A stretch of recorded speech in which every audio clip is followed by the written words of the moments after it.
sooner. A name we hold dear, serving God faithfully year after year.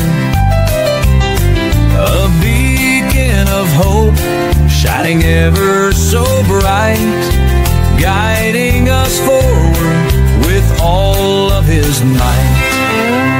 We stand by His side, a united stand, fighting for truth across the land. With God as our strength, our spirits will soar. Truth and justice prevail forevermore.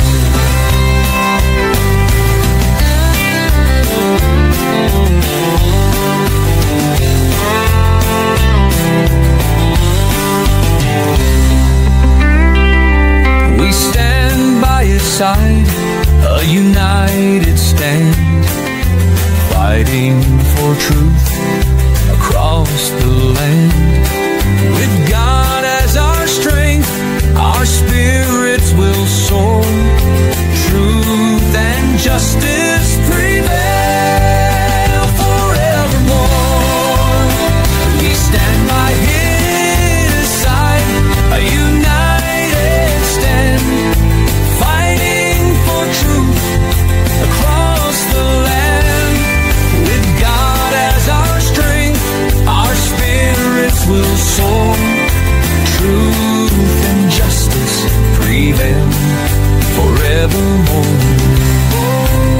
We stand by His side, a united stand, fighting for truth across the land. With God as our strength, our spirits will soar.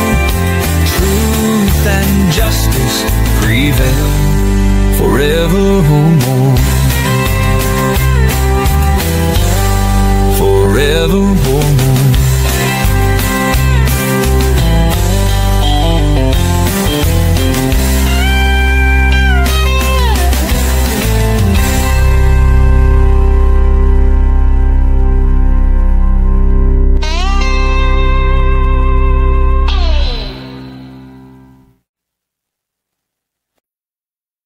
Hello and welcome sa Russia TV mga kapatid, at meron tayong magaganap na tinatawag na ambush debate ngayon. This is between Seventh-day Adventist and MCGU mga kapatid, since na cancel yung schedule natin dahil dito sa masamang panahon. At dito tayo sa ating bagong topic mga kapatid. Ang topic na pag-usapan ay ang titulong Miguel Arcangel ay sumisimbolo kay Jesus. Affirmative natin si Brother Denmar Santiago ng Seventh-day Adventist, at negative naman si Samuel Tahuda ng MCGU. Sa ating setup ng debate mga kapatid, meron tayong 10 minutes sa presentation, 7 minutes sa pagtatanong, 10 minutes sa rebuttal, 7 minutes sa second cross. Meron tayong 5 minute na final conclusion. Mauna si negative, mahuhuli si affirmative. Sa ating rules mga kapatid, rule number 1 yung 10 seconds natin na pagsagot. Rule number 2 yung close-ended question natin ay dapat yun ang unang lalabas sa inyong bibig ay yung pagpipilian. Rule number 3, yung 10 seconds explanation rule natin. Kung hindi nyo sasagutin ang tanong or wala doon ang sagot nyo, ay po pwede kayong gumamit ng 10 seconds. Rule number 4, kung ano yung tanong, yun ang sasagutin. Rule number 5, limit lang sa first stand. Sa first stand, doon lang dapat magtanong sa inilatag ng katunggali, at kung sinasabi niya during first course examination na hindi ko pa nilatag yan, ay i-automatic next question ko yan. Sa rebuttal, doon na pwedeng itanong ang lahat. Rule number 6, yung 2 warning galing sa akin, minus 1 minute sa time. Rule number 7, isang objection lang at isang clarification, at no objection during final conclusion. Rule number 8, no insult about physical appearance, kasama na din doon yung pagmumura na nakasanayan. Pero merong salita na pwedeng banggitin, gaya ng mga salitang demonyo, kulto, sinungaling, at iba pa ay maaaring gamitin. Rule number 9, no challenge question. Ito yung mga tanong na kung mabasa ko or paano kung mabasa ko. Rule number 10, para sa sensitive question, pinapahintulutan kayong magtanong at pinapahintulutan ko din na tanggihan dahil doon sa tanong na personal or sensitive question. Rule number 11, disconnection time limit, 7 minutes lamang ako maghihintay. Rule number 12, bilang moderator may kapangyarihan akong magtakda ng bagong rules na hindi nakasaad dito. Rule number 13, bilang tagapamagitan, ako ay nagsisilbing tagapangasiwa lamang ng debate na ito at hindi ako responsible sa anumang pananaw, paniniwala o pahayag ng mga debater. Ang mga sagot at opinyon ay pananagutan ng mismong nagsasalita. Hindi rin ako mananagot sa anumang hindi pagkakaunawaan, pagkasira ng relasyon o iba pang epekto dulot ng nilalaman ng debate. At by the way mga kapatid, ako nga pala si Rasha Vista. Ako ay isang Catholic, one of the member ng Templar of Truth at ako yung tatayong moderator, streamer, timer sa debate ngayon. So sumasang-ayon ba ang ating affirmative sa lahat ng nabanggit? Yes po, Mr. Moderator, sumasang-ayon po. At sumasang-ayon din ba ang ating negative? Yes bro, sumasang-ayon po ako. Medyo mahina yung boses mo sa mas maganda kung... Paano ba? Ayan, mas malakas, mas maganda. Lapit ba natin konti? Ayan. Sige. Okay, so proceed tayo muna mga kapatid sa ating pagpapakilala sa hindi nakakakilala. Umpisahan natin sa affirmative. Kilala ka kapatid. Okay, yan. So magandang gabi po sa inyo pong lahat mga kapatid, mga kaibigan. Muli po, ang inyo pong maliit na lingkod, Brother Denmar Santiago. At alam niyo naman po, ako po ay isang ordinaryong miyembro lamang ng aming iglesia, ang Seventh-day Adventist. No? At tayo po ay suki na ng Rasha TV, kaya siguro di na ako bago sa inyo. Ngayon mga kapatid, ay patutunayan natin na ang titulong Miguel Arcangel ay sumisimbolo sa ating Panginoong Hesus. No? Bagaman mayroong iba't ibang mga interpretasyon dito sa katauhan ni Miguel Arcangel, isa sa mga tinatanggap ng Seventh-day Adventist ay ang Miguel Arcangel ay titulo na sumisimbolo sa ating Panginoong Jesus. No? At yan po ang ating titindigan ngayong gabi ito. Pagpalain po tayong lahat ng ating Panginoon. Okay. At yung ating tututol naman, pakilala ka kapatid. Yes, magandang gabi po sa ating lahat, no? Sa mga nanonood at sa mga hindi pa nakakilala sa akin. Ako po si Samuel Tahuda ng MCGO. So, ang meaning po ng MCGO ay Members of the Church of God Universal.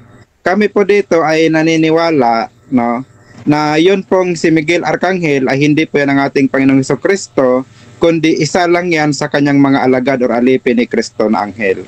So yun po ang ating ipapakita, ilalahad sa inyo sa gabing ito gamit po ang Biblia. Okay, so simulan na natin ang ating debate mga kapatid. At kung gusto nyo yung mga ganitong content, please share yung ating live streaming ngayon. You can comment dyan mga kapatid at followers para hindi na kayo mahirapan or at highlights dahil magtatag na yan sa inyong mga friends mga kapatid. So tuloy-tuloy tayo dito at sisimulan natin ang ating debate at bibigyan ko ng 10 minutes sa unang pagpapahayag ang ating affirmative sa kanyang paksa na patutunayan na ang titulong Miguel Arcangel ay sumisimbolo kay Jesus. Your time start now. Isa po magandang gabi sa inyo pong lahat mga kapatid, mga kaibigan. No? Sa unang pagkakataon bilang isang Adventist, partida na po ito kay kaibigang Samuel. No? Ito po ang ating pinakaunang pagkakataon na tayo'y magsasalita at magpapahayag at magtatanggol tungkol sa katauhan ni Miguel Arcangel na siyang sumisimbolo sa ating Panginoong Hesus. No? Unahin ko po muna yung salitang Miguel. No? Ang salitang Miguel ay may katumbas sa Griego na who is, sa Hebreo na who is like God. Sino ang katulad ng Diyos? Sino ba katulad ng Diyos? Sabi dito, sa Colosas 1:15, ang sabi dito, na siya ang larawan ng Diyos na di nakikita, ang panganay ng lahat ng mga nilalang. Wala pong ibang tinutukoy dito kundi ang ating Panginoong Hesukristo na siyang larawan ng Diyos na di nakikita. Kaya pagka po sinabing Miguel, no, ito po ay tumutukoy, no, doon sa terminology, katawagan o titulo na siya ay katulad ng Diyos. Wala pong ibang katulad ng Diyos kundi ang anak. No, dahil ang sabi sa tala ng Kolosas, basahin pa po natin itong Kolosas. Ganito po ang sabi, no? Kolosas 1:19. Ganito ating mabasa sa 19 naman. Sapagkat minagaling ng Ama na ang buong kapuspusan ay manahan sa Kanya. O sino ho ba ang katulad ng Diyos na walang hanggan at may buong kapuspusan ng pagka-Diyos? Wala pong iba kundi ang ating Panginoong Jesus. Ngayon, pagka po sinabing archangel, ang salita pong archangel, yan po ay may katumbas sa salita sa Hebreo na angelos. Na angelos. Tignan niyo po Ganito po ang mababasa natin una sa ating referensya. Ito po yung ating referensya. Ito po mga kapatid, mga kaibigan, ay hihiram po tayo dito po sa isang paring Katoliko na si Reverend Clement H. Crack. Sabi niya dito sa Discourses of the Apostles' Creed, page 72. Sabi dito, sila ay tinatawag na mga anghel mula sa salitang Griego na nangangahulugang sugo. Ang salitang anghel sa makatuwid ay hindi nagpapahayag ng kalagayan ng mga espiritong ito, kundi manapay ng mga tungkulin. Ito po isang paring Katoliko, no? Hindi po ito Adventist. Ang salitang anghel ay tumutumbas sa sugo o mensahero. Yan. Mamaya, ating babasahin itong 1:17 kung saan ang ating Panginoong Kristo sabi doon na ikaw ay makilala nila na iisang Diyos sa tunay sa makatuwid bagay si Jesucristo na iyong sinugo. Sa madaling salita, ang ating Panginoong Jesucristo ay sugo, no? So, dito, isa pang referensya po. Galing naman ito sa isa pang pari na si Juan Trinidad. Sabi dito sa Biblia na salin ni Juan Trinidad, sa footnote po ito, footnote ng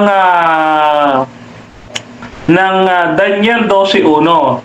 Ang sabi ho ni Juan Trinidad ay ganito: anghel ang tagatanod ng iglesia, kaya'y ang mismong iglesia, o kaya naman sabi niya dito, ang lalong karaniwang pakahulugan ang obispo ng iglesia. Aba, mas maganda dahil ho ang obispo ng iglesia ay ang ating Panginoong Jesus. Bakit? Sapagkat sa Colossus 1:18 ang sabi, si Jesus ang ulo ng iglesia at ang iglesia ang katawan. Hindi ho si Pedro ang ulo, kundi ang obispo ng iglesia ay si Jesus. Tandaan nyo yan, isa pa. Isa pang diksyonaryo. Sabi dito, ito naman ang sabi ng mga saksi ni Jehovah. Emphatic diaglot, page 872. Anghel, ang salitang ito ay kapwa sa wikang Griego at Hebreo na nangangahulugang sugo. Nagpapakilala ito ng katungkulan at hindi ng kalagayan ng kinatawan. Ayan So ito, galing ito sa mga saksi ni Jehovah. Hindi ito Adventist. Hindi ito bias sa referensya. Ngayon, ano pa pagpapatunay natin at pagdidiin natin na si Jesus talaga ay siyang sinisimboluhan ni Miguel Arcangel. Sabi po dito, mga kapatid, sa Daniel Gis 13, ganito ang ating mababasa. Daniel, Gis 13. Gis 13, sabi dito, ngunit ang prinsipe ng kaharian ng Persya ay nagsipunyagi sa akin ng 21 araw. Ngunit narito si Miguel na isa sa mga punong prinsipe dumating upang tulungan ako at ako'y natirang kasama ng mga hari sa Persya. Si Daniel ho dito, mga kapatid, ay tinulungan niya ni Miguel Arcangel. Ang Miguel Arcangel na kanyang isinusulat ay siya pala'y puno, no? O isa sa mga punong prinsipe. Dito po, mga kapatid, sa mapapansin po ninyo, ang ating Panginoong Hesus ay tinawag din pong prinsipe.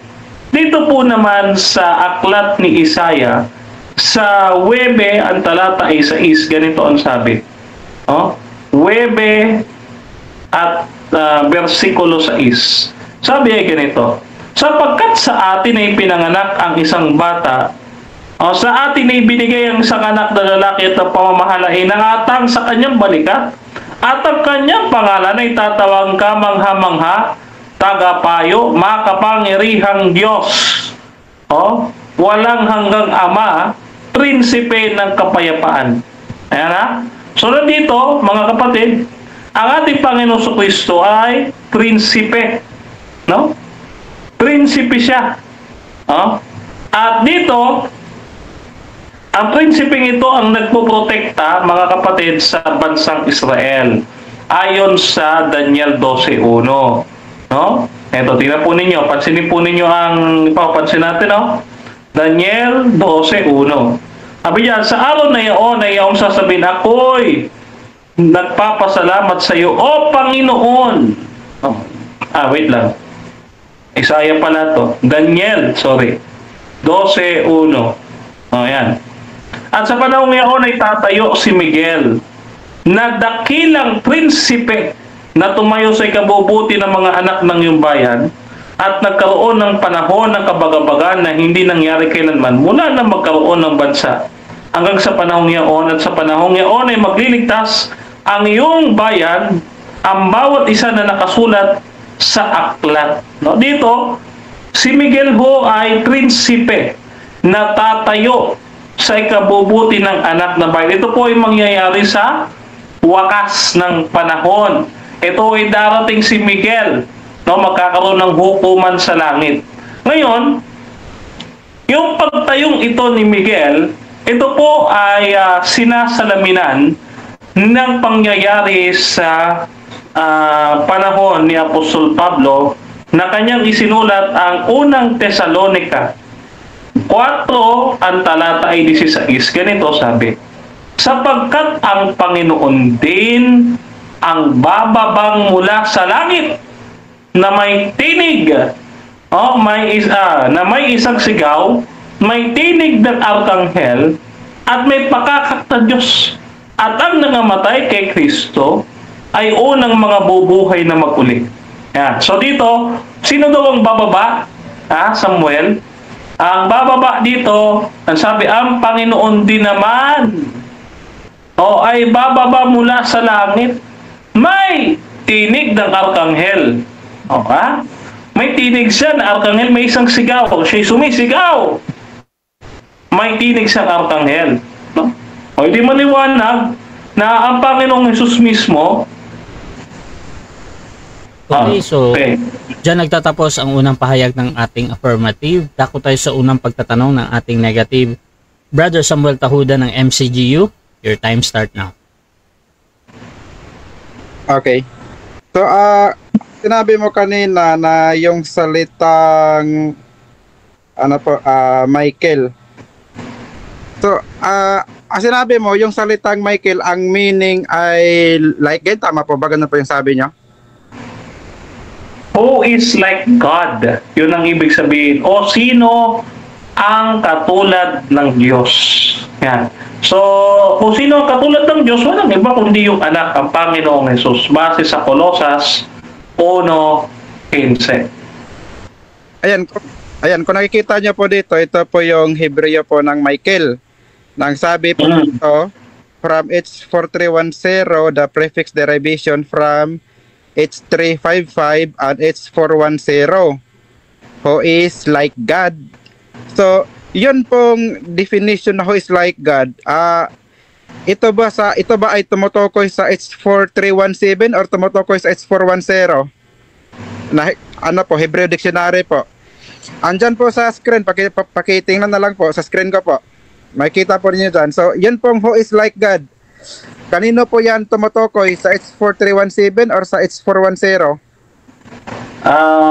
Mr. Moderator, confirmation muna. Okay, time stop confirmation, pero depende yan sa kabila kung i-clarify. Clarification, Mr. Moderator.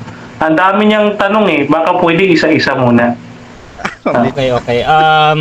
Bro Sam, i-clarify mo ba? Yes, i-clarify ko, bro, no, para... Proceed, naka-time stop naman. Kasi gusto ko na masagot niya ang tanong na ito. So sabi niya kasi, ang meaning daw ng Michael ay who is like God. Okay. Kaya ito, meron akong dito ngayon, no, Hebrew Dictionary. Ang itatanong ko lang naman sa kanya is, kanino ba tumutukoy yung who is like God? Ito ba tumutukoy sa H4317 or sa H410? H4317 or H410. Bro Den, pipili ka ba, bro? Pipili. Ano mo na yung pipili mo? Dito po sa aking strong concordance, ang nakalagay ay H4317. Ayan na. Strong's H4317. No? Ayan. Sabi dito, who is like God? Ayan. Nakalagay po dito pinakikita sa screen. Bro, Next question. Pwede ba ipakita okay bro, ipalapit sa screen kung magkapareho ba tayo ng ginagamit na ito.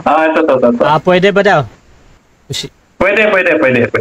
Wait lang gusto ko lang ano lang para makita lang natin yung kung pareho ba tayo ng... for the record, Mr. Moderator, for the record.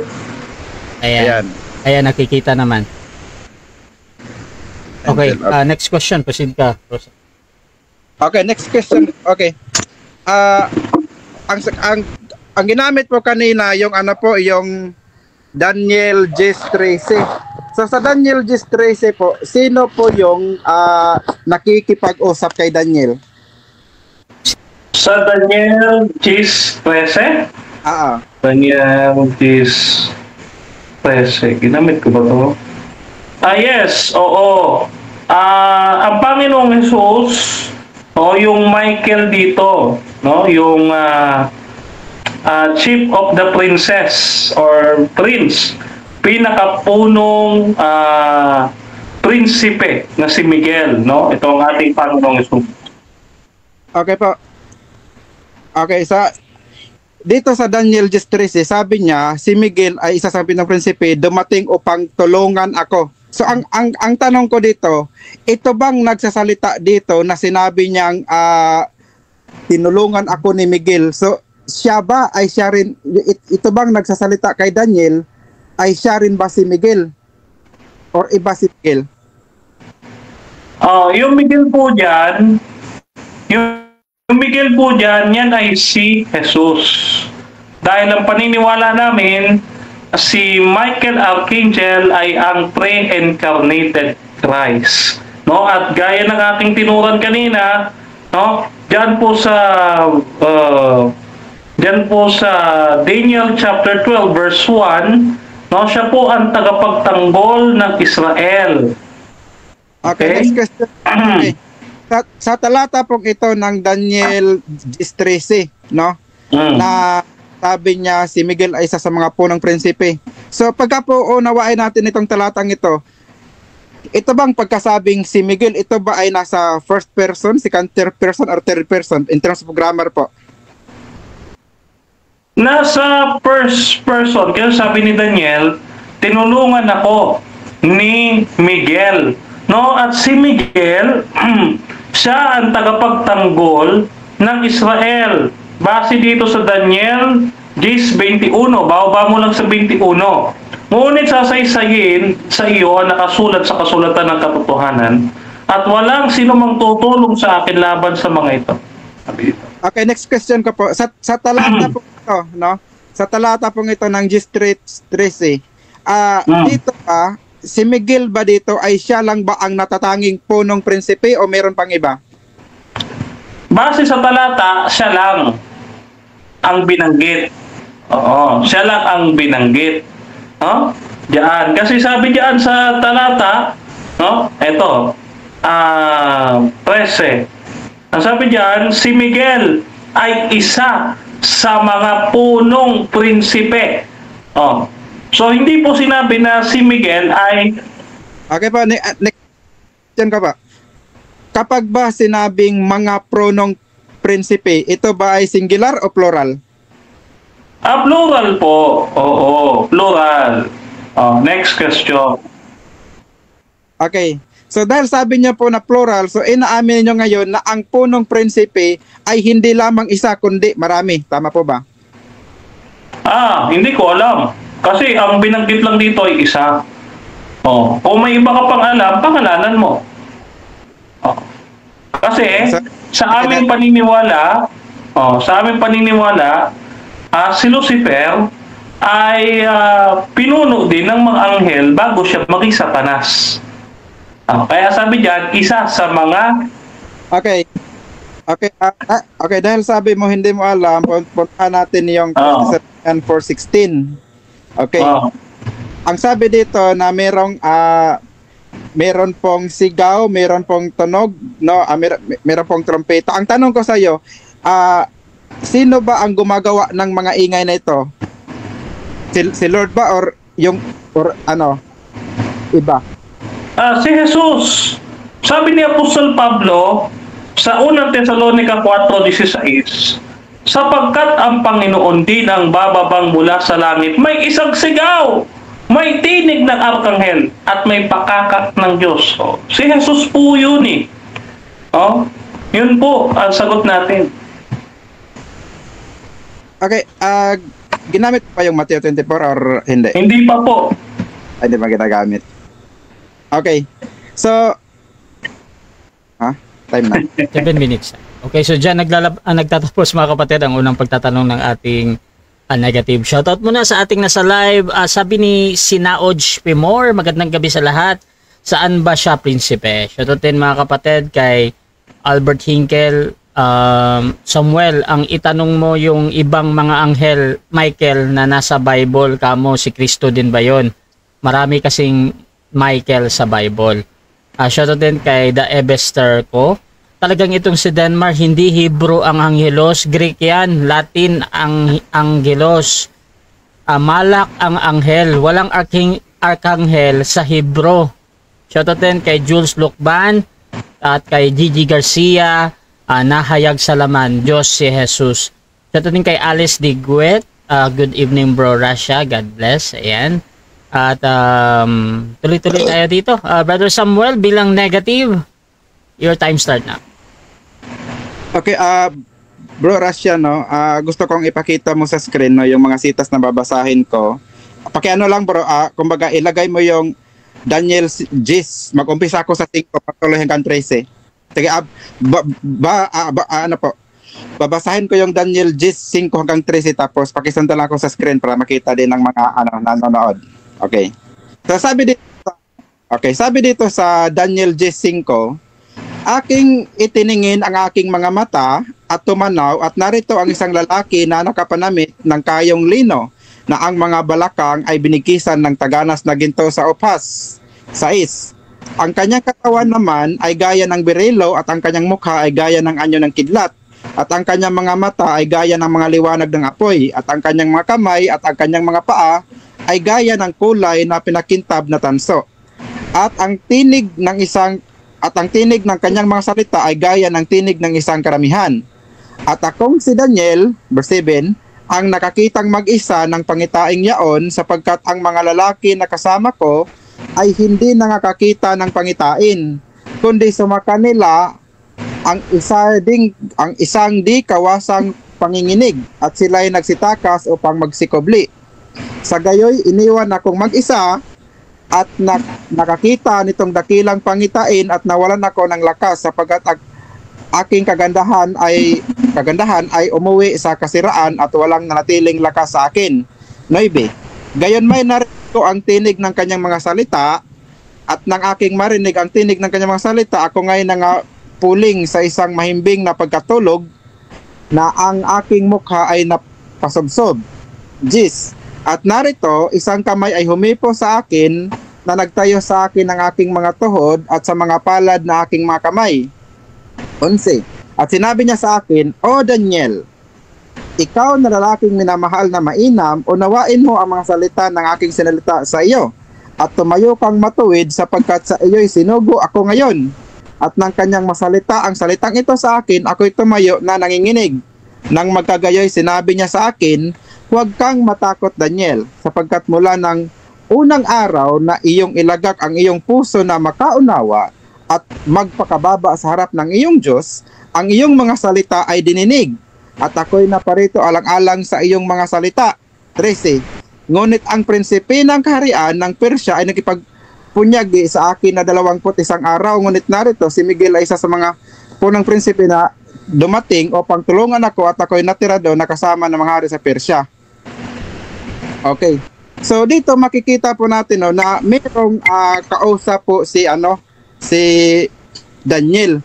At ang kausap po niya dito ay yun pong inilalarawan niya no doon sa mga naunang binasa natin na ito po sabi no sa verse 6 na ang sabi ang kanya pong katawan ay parang berilo, so ang kanyang mukha ay kumikinang. So ang kausap niya po dito ay hindi po si Daniel no. Ang kausap po ni Daniel ay hindi po si Michael. 'Di ba? Kundi ang sabi niya ito ay parang anak ng tao. Yun ang kanyang description. So ano ba ang ginawa ni Miguel Arcangel? Ang sabi dito sa 13, ngunit ang prinsipe ng kaharian ng Persya ay nakipagpunyagi sa akin na 21 araw. Ngunit narito, si Miguel ay isa sa mga punong prinsipe, no? Ngunit si Miguel ay isang prinsipe dumating upang tulungan ako. So dito makikita po natin mga kapatid no, na si Miguel pala ay hindi siya nag-iisa doon sa kanyang sa pagiging kumbaga kung ano ang meron siya doon sa kanyang kapangyarihan, doon kung ano mang meron siya, hindi siya nag-iisa doon, kundi meron siyang ibang mga kasama na kapantay din naman niya ng katayuan.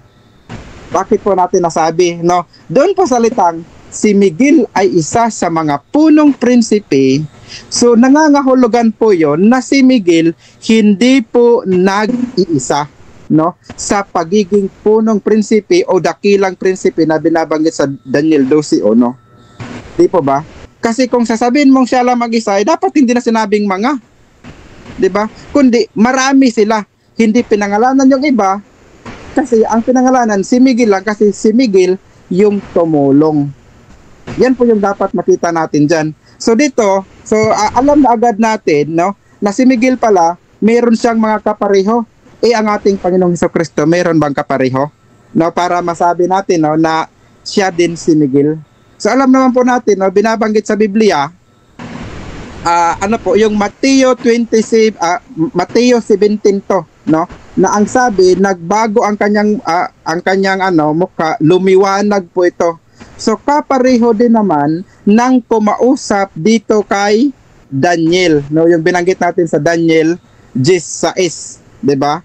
At pagdating din sa Revelation 1:13 to 17, ganon din yung description ng kanyang katawan. So dito ang ipinapakita ko lang no na yung kumakausap kay Daniel hindi si Miguel.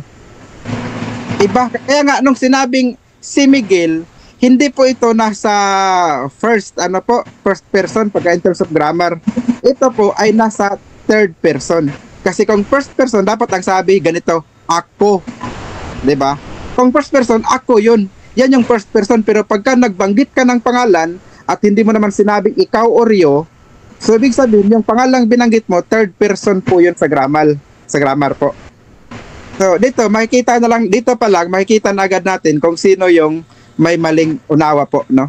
Kasi sa grammar pa lang na basic grammar, hindi na nila ma-determine, no? Kung pang ilang speaker ba, first, second, or third ba. Ngayon, dito naman po sa sinasabi ng Kolosas 1:15 na ang ating Panginoong Diyos, no, siya ang larawan na ng Diyos na hindi makikita. So si Kristo ang larawan ng Diyos na di nakikita. Ano ba ang larawan ni Kristo? No? Yung binabanggit sa 6 na siya ay lumiliwanag, di ba? Yun yung binabanggit doon ni Daniel na ganun pala yung hitsura. So iba yung kausap ni Daniel, iba naman yung dumating para tumulong. Yun po yung dapat natin makita dyan. Si Miguel, dumating lang, no, para tumulong. Pero iba yung kausap ni Daniel. Hindi yun si Miguel. Pinag-uusapan lang nila si Miguel. Parang ganito ba, no? So tayo dito, nag-uusap tayo, meron tayong ibang taong pinag-uusapan. Sasabihin natin, si ganyan. Hindi mo pwedeng sabing ako or ikaw, di ba? Kasi first and second person tayo dito. Pagkat babanggit tayo ng pangalan, third person na yun. So wala yun dito sa ating, kumbaga, sa nandito sa atin ngayon. So ganun po yung pag-grammar. Kaya si Kristo po, no, hindi po siya si Arkanghel Miguel. Bakit, no? Yun pong binabanggit, no, na ang ating Panginoon ay bababang mula sa langit. Alamin po natin kung kanino ba galing yung mga tunog na binabanggit sa Tesalonica. Buti basahin na natin yung Tesalonica para maintindihan din Mar. For the Lord Himself shall descend from heaven with a shout. Tagalogin natin siguro. Sapagkat ang Panginoon din ang bababang mula sa langit na may isang sigaw, may tinig ng arkanghel at may panakak ng Diyos at ang mga matay kay Kristo ay unang mga bubuhay na mag-uli. So ang sabi, sapagkat ang Panginoon din ang bababang mula sa langit. So dito po, ang Panginoon po bababa. 'Di ba? Pero ang dapat nating alamin ngayon, siya ba ay nag-iisa sa kanyang pagbaba para sabihin, no, nila na siya yung pinanggalingan ng mga tinig na ito. Yung sinabing sigaw, tinig ng arkanghel, pakakak ng Diyos. So aalamin natin, meron bang kasama si Kristo sa kanyang pagbabalik? At sa kanya ba galing yung mga tinig na iyan? Ito, Denmar, matututo ka ngayon. Mateo 24:30 hanggang 31, ganito ang ating mababasa. So sabi dito, at kung magkagayoy lilitaw ang tanda ng anak ng tao sa langit, at kung magkagayoy magsisipagtaghoy ang lahat ng mga angkan sa lupa, at makita nila ang anak ng tao na naparitong sumasa mga lapaap ng langit na may kapangyarihan at dakilang kaharian. 31, Mateo 24:31, pass mo sa screen. At susuguin ang kanyang mga anghel na may matinding pakakak at kanilang titipunin ang kanyang mga hinirang mula sa apat na hangin ng sanglibutan. So kanino po galing yung mga tinig? Maliwanag ang sabi sa 24:31 ng Mateo. Hindi yun galing kay Kristo mismo, kundi ang sabi, susuguin ang kanyang mga anghel na may matinding pakakak. So dyan naalaman natin na hindi pala si Kristo yung sinabing na may sigaw ng mga arkanghel, kundi mga anghel po yun nakasama ni Kristo sa kanyang pagbaba. Yun ang ang panggagalingan ng mga ingay na yun na binanggit sa Pablo. Salamat po. So dyan nagtatapos ang unang presentasyon ng ating negative. Dako tayo sa unang pagtatanong ng ating affirmative. Brother Denmar Santiago ng SDA, 7 minutes. Your time start. Okay, nakakatawa ka, Samuel. I miss you, ngayon, dito sa Matthew chapter 24 verse 30 to 31 na binanggit mo recently. Sino yung nag-utos sa mga anghel? Si Kristo po. So si Kristo po ang magsugo sa kanyang mga anghel. Ang gagawin ng kanyang mga anghel, yun po yung magpapatunog ng mga pakakak. Kaya sa mga anghel po manggagaling yung tunog, yung mga anghel na kasama ni Kristo, hindi kay Kristo mismo. So kapag ka ba nag-uutos ka sa mga anghel, ikaw ba yung kinikilala nilang pinuno kaya sila sumunod? Tama ba o mali? Yes, tama po na ikaw po yung kanilang kinikilala po na pinaka-leader nila. Pero tandaan mo, no, na si Kristo, mayroon din po siyang mga anghel at ang kanyang mga anghel na mayroon siya, mayroong mga leader yon. Mamaya papakita ko siyang status. Okay. Sa madaling salita, si Jesus ay pinuno ng mga anghel. Base dyan sa talatang binasa mo kasi nag-utos siya at kinilala siya ng mga anghel at sinunod siya ng mga anghel. Tama o mali? Yes po, tama po yun. No, dahil ang Diyos, maging ang Diyos Ama, siya po ay pinuno sa lahat. Kaya tawag sa kanya, Lord, di ba? Tawag sa kanila, God. Pagka sinabing Lord ka, pinuno po ka. So, yun po yun. Ranggo yan ng Ama, ranggo din po yan ng anak na pinuno. So, kaya nga ang tawag sa kanila, King of Kings. Okay, next question. Okay. So, iwanan kita dyan. Okay. Dito sa Daniel 10:13, no? Siya tinawag na one of the chief prince, no? So, binanggit mo din yung sa Revelation, no? Yung sa Revelation kasi, ang nakasabi dyan, no, ay the great prince, yung nasa Revelation chapter 12 verse 7. Ikaw ba tinatanggap mo na si Jesus tinawag ding prinsipe ng kapayapaan? Yes or no? Yung Daniel ay yes po, pero yun pong Revital ba hindi ko pa po ginamit na sitas, no? So ang lahat po ng mga lingkod ng Diyos po, sila po ay sila po ay prince po ng kapayapaan kasi sila po ang magbibigay ng kapayapaan. So maging tayo man po, so tayo po ay magbibigay ng kapayapaan sa mga nakapalibot sa atin. Okay. Sa madaling salita, no, sabi dito kasi, one of the chief prince. At sabi mo, si Jesus ay prinsipe. No? Siya ay prinsipe. Ngayon, ang tanong ko, may iba pa bang prinsipe sa Biblia na leader din ng mga anghel? Meron ba o wala? Meron po. Meron. So, dito po sa Daniel 10:13, ang liwanag po ng sinabi, si Miguel ay isa sa mga punong prinsipe. So, pagka po sinabing mga, hindi po siya nag-iisa, kundi marami po sila. Isa lang siya doon. So, marami siyang kapareho. Kaya hindi po yan angkop kay Kristo dahil si Kristo isa so, sino yung iba pa? Okay, yung mga binabanggit po sa Biblia katulad po ni binabanggit sa ibang mga kasulatan ni Rafael, si Oriel. So yun pong mga yun ay mga binabanggit po yun sila ng mga archangel din po sila. Saan mababasa yung mga pangalang binanggit mo? Yan ba ay mababasa sa Biblia? Yes or no? Yes po, mababasa po yung kanilang mga pangalan, no? Pero yun pong mga ibang mga po sa kanila informasyon ay wala dito sa 66 books natin, kundi meron sa ibang mga kasulatan na binanggit sila ay archangel. Sa madaling salita, paki-post po muna kasi lang. Sige. Nag-brown out. Ano nangyari? Nag-brown out. I-fix mo muna. Pampira. Fix muna ni Sam. Sige, ganyan ka muna. Okay, so mga kapatid, shoutout muna sa ating nasa live. At shoutout kay Albert Hinkel, Samson Rosin, Benden Sibelo. Ayan. Shoutout din kay Riniel John De Castro. At Rinaldo Cudugrumo, Papa Jim, watching daw siya. Shoutout sa iyo. Yung mga katemplar dyan. Si Da Ebester ko ng Judaism, nandyan din. At si Jules Lukban. Ayan. Hintayin natin si Sam na makabalik mga kapatid dahil nawala ng ilaw. So mga kapatid, sa mga bagong pasok dyan sa ating live, meron silang pinag-uusapan ngayon patungkol dito kay Miguel Arcangel.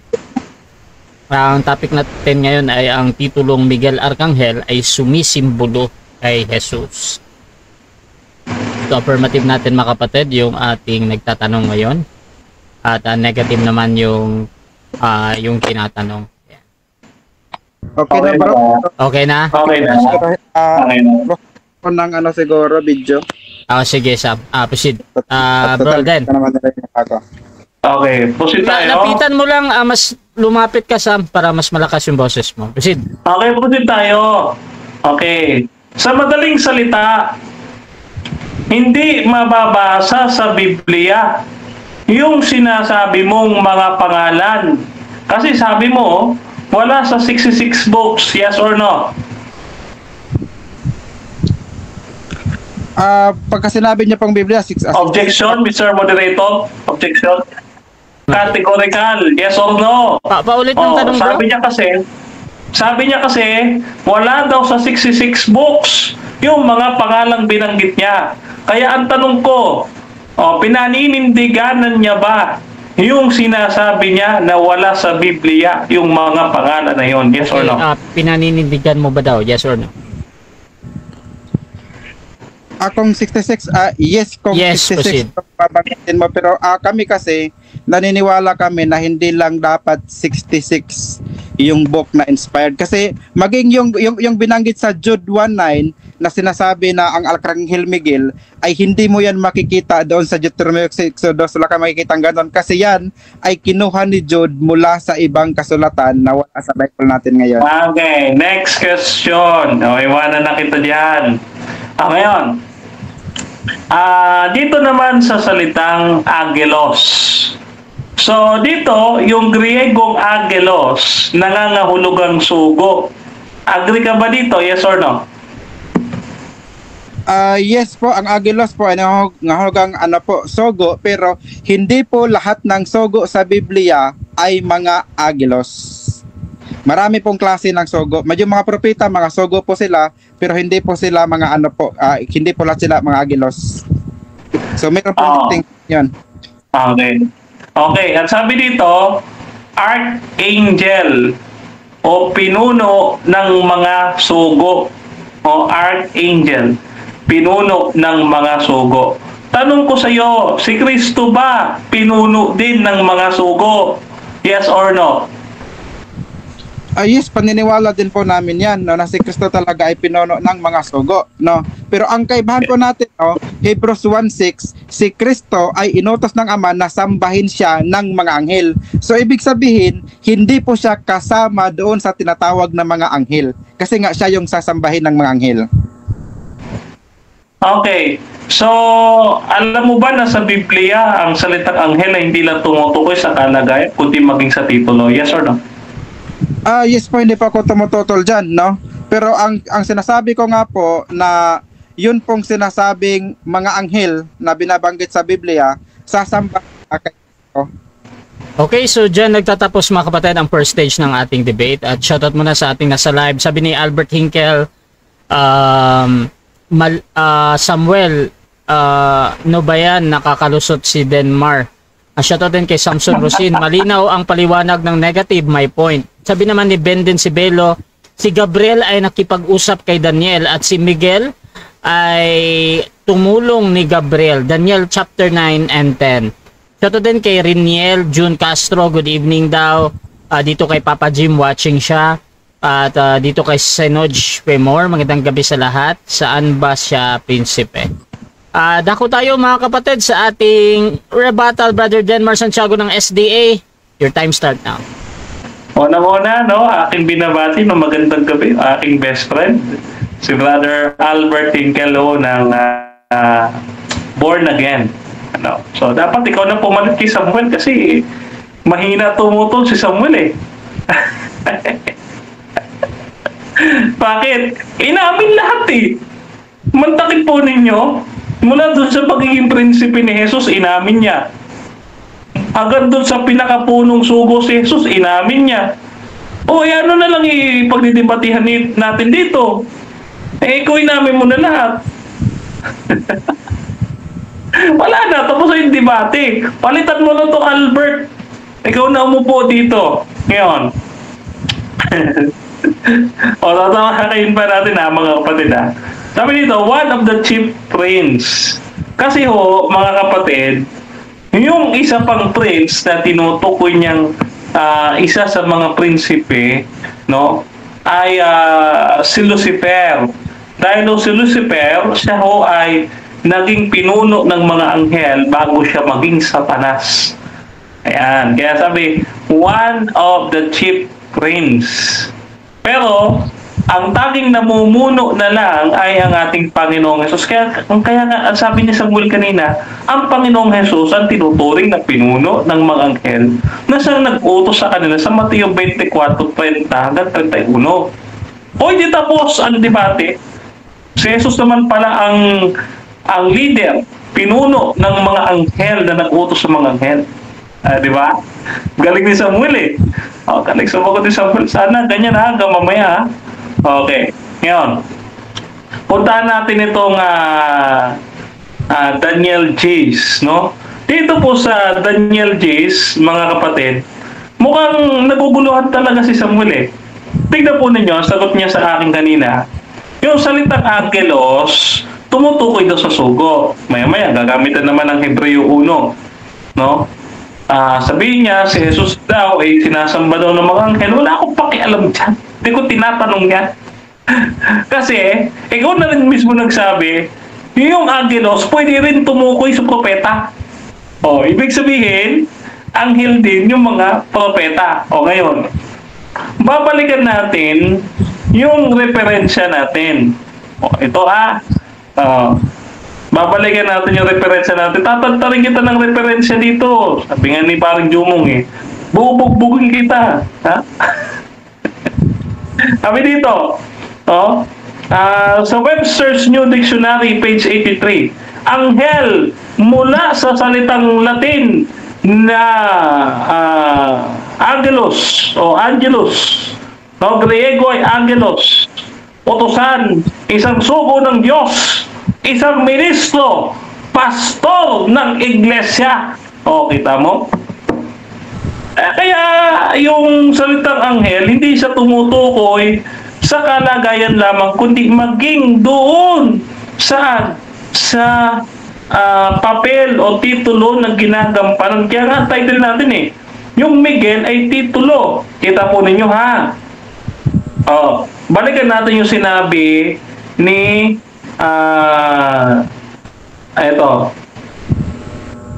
balikan natin yung sinabi ng isang paring Katoliko ni Clement H. Crack na binanggit natin kanina.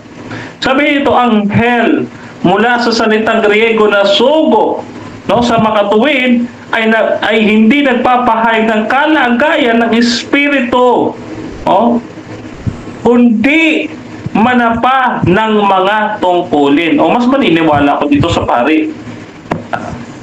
Di ba? Ikaw na nagsabi, ulit tayo nagdebate, Roman Catholic ako. Eto, papatunay Roman Catholic. Ngayon, eto Samuel, balikan natin si balikan natin si Daniel. Kasi sinagot mo na lahat, inamin mo na lahat wala na problema. Ngayon, eto, bibigyan kita ng problema. Bigyan kita ng problema ha. Sabi dito, yung binabanggit mong Jude 9. Sabi mo dito, sinulat ko dito letra por letra ang sabi mo dito, meron pang ibang mga pinunong prinsipe, yun nga lang hindi nakasulat sa 66 book. Sabi mo yes. Ngayon, ito kasi paniniwala mo galing sa Katoliko. Yung mga Katolikong mahilig magdagdag sa 10 utos, mahilig magbago ng utos, at mahilig magbawas ng utos. Kaya yung mga Katoliko, hindi sila ang gumawa ng Biblia, sila ay nagdagdag sa Biblia. Ayan na. Ano ang kahihinatnan ng gaya mo at ng mga Katolikong nagdadagdag sa mga aklat ng Biblia? Ang sabi ay ganito. Makinig kayo mga Katoliko. Tingnan ko Samuel. Pakinggan mo ito ha. Ang sabi dito, Apokalipsis 22:18, aking sinasaksihan sa bawat taong nakikinig sa salita ng hula ng aklat nito, kung ang sino man magdagdag sa mga ito, ay daragdagan siya ng Diyos ng salot na nakasulat sa aklat na ito. Kaya kayo at ikaw, na ikaw ay nakiinom doon sa alak ng kahalayan ng reyna ng patutot na Roman Catholic, ikaw, Brother Samuel Tahuda ng MCGU, makakadamay ka doon sa sumpa na aabutin ng mga Katoliko. Ha? Nakikisama ka eh. Kaya nandito ako para iligtas ka sa mga yon. Okay? Kasi kapag buo pa na si Kristo, galing sanktuaryo, yung 7 salot, bababa sa'yo. Dire-diretso yan. Samantalang ako, sitting pretty. Hinihintay ko si Kristo dumating. Ngayon, sabi dito, bibigyan pa ng problema. Si Miguel ay isa ring prinsipe, no? Sabi dito, he is the prince of the heavenly host. In Daniel chapter 8 verse 10, there is a reference to a celestial being who performs the daily services in the heavenly sanctuary. Basahin natin yung Daniel 8:10 na binabanggit dito. Sabi dito, Daniel 8:10. Okay. At lumaking mainam hanggang sa hukbo sa langit, ang ilan sa hukbo sa mga bituin ay iminaksi sa lupa. At mga niyurakan noon, no? Sabi diyan, no? Dito, eto, basahin natin yung 8, ayan. So, 8:10 yung, thank you. So, 8:10 yung ating binasa, verse 13. Sabi dito, at ang hukbo ay naibigay sa kanya na kasama ng palaki handog na susunugin. Dahil sa pagsalak sa kanya, iwinaksi ang katotohanan sa lupa at gumawa na maigbiging at guminhawa. No? Kaya dito, pagdating sa 14, mapapansin po ninyo, at sinabi niya hanggang sa 2,000 at 300 na hapon at umaga, kung magkagayoy, malilinis ang sanktuaryo. So meron po ditong mga hukbo o laksa-laksang anghel na nagtatrabaho o gumagawa doon sa sanktuaryo. No? So there is only one other passage in the Old Testament in which being mentioned, Joshua had encountered with a being who identified himself as the captain of commander of the host of the army of the Lord, Joshua chapter 5 verse 14, who ordered Joshua to remove his shoes because the ground he was standing was holy, similar to God's apparition to Moses. No? Yan. So the prince is the same person called in other passages Prince Michael, and therefore we identify with him the pre-incarnated Christ, no? Kasi isa lang naman po ang gumagawa sa sanktuaryo eh. Walang iba kundi ang ating Panginoong Jesus. Kung mayroon mang tinatawag na celestial being or prince of the heavenly host doon sa Daniel chapter 8 na gumagawa sa sanktuaryo at sumaway kay Joshua sa Joshua chapter 5 verse 14 at nagpakita kay Joshua sa Joshua chapter 6 verse 2, walang iba kundi ang ating Panginoong Jesus, no? Nagpakita kasi, sabi nung tinig kay Joshua ay ubarin mo yung sandalyas. At nireveal nga ng Panginoon ang kanyang sarili sa Joshua chapter 6 verse 2. Basahin natin, ano? Ay, ng oras na lang, Mr. Moderator. Joshua. Ay, okay na. 10 seconds na eh. Ako tayo mga kapatid sa second cross ng ating negative. Samuel Tahuda ng MCGU. Your time start now.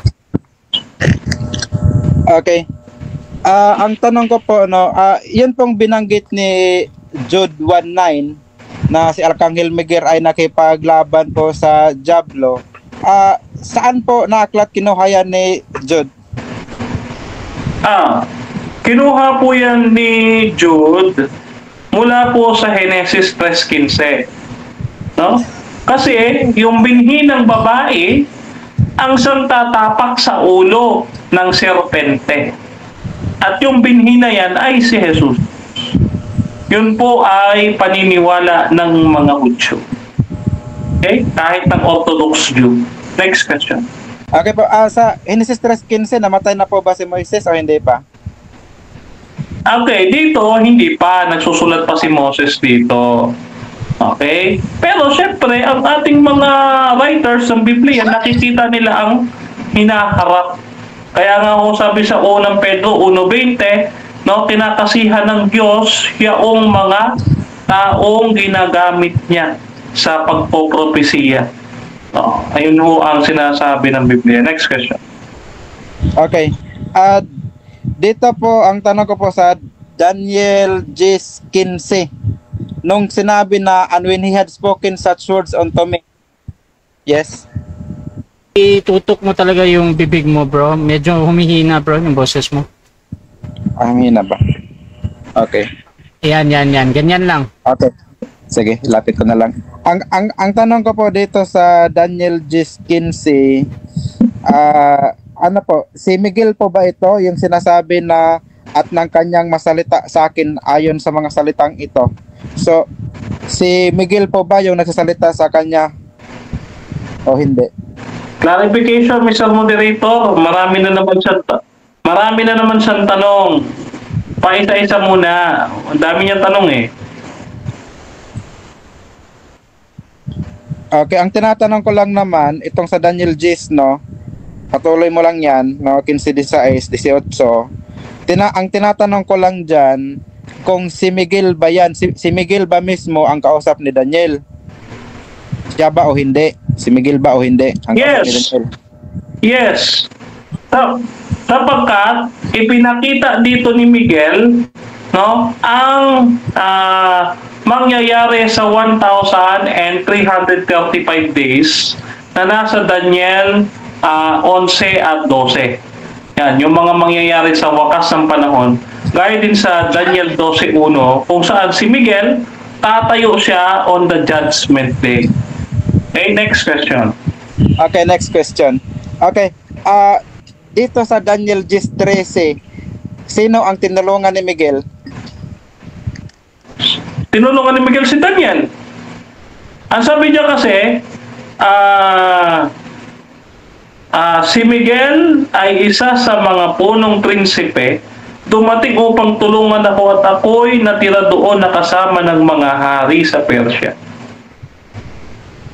First person po yan, ako. Ako ay tinulungan. Hindi po third person na gaya nyo po. Hindi po kayo marunong magbasa. Next question. Okay, next question ko po. Ang nagsasalita po ba sa 13 ay si Daniel o yung nakita ni Daniel sa 11? Si Daniel po ang nagsasalita dito. Opo, si Daniel po kasi sabi dito sa 13, sa 12, na magkagayon sinabi niya sa akin, huwag ka matakot Daniel, sapagkat mula nung araw na iyo ilagak ang iyong puso. Tapos 13, ito na si Daniel ang nagsalita. Ako, sabi niya, si Miguel ay isa sa mga pinunong prinsipe, dumating upang tulungan ako. Magkausap sila. Okay, next question. Okay, dito po sa Revelation 12:7-9, di ba po si Arkanghel Miguel ay nakipagbaka laban kay Diablo, no, sa langit. So ang tanong ko sa iyo ngayon, noong binanggit sa Revelation verse 9 na kung saan ang Diablo ay inihagis sa lupa, nasaan si Kristo sa panahong iyan? Nasa langit. Nasa langit. Kasi si Jesus mismo nagsabi, Lucas 10:18, at sinabi niya sa kanila, nakita ko si Satanas nahuhulog na gaya ng lintik mula sa langit. Mula doon sa langit, tinitignan niya nahulog si Satanas na Lucifer. Sinipa niya eh. Renown out niya. Okay. So, ito po, no, ito, ikukot ko na, ikaw na nagbanggit kanina. So, dito po sa Lucas 10, si Kristo ba ay umakyat na sa langit nung panahong ito or siya ay nasa lupa pa kasama ang kanyang mga alagad? Nasa lupa noong kanyang sinasaysa yung pagpapatalsik niya kay Lucifer. Okay? So, nung pinatalsik niya si Lucifer, nasa langit siya, buba siya para ikwento sa kanyang mga alagad na pinatalsik niya si Lucifer. No? Yan po ay confirmation, no, ng ating Panginoong Hesus. Okay. So, ito bang sinabi sa 18, ito ba ay future tense or present tense ng kanyang sinabi ito? Clarification. Ano po yung tinutukoy niya na past, present, future tense? Alin po dito? Okay. Sam, ika-clarify mo ba? Ito pong binanggit na, 'di ba? Nakita ko si Satanas na nahuhulog. So itong phrase na ito, no, na nakita ko si Satanas na nahulog, ito ba ay future nung panahong iyan or present yan nung panahong sinabi niya yan? Okay.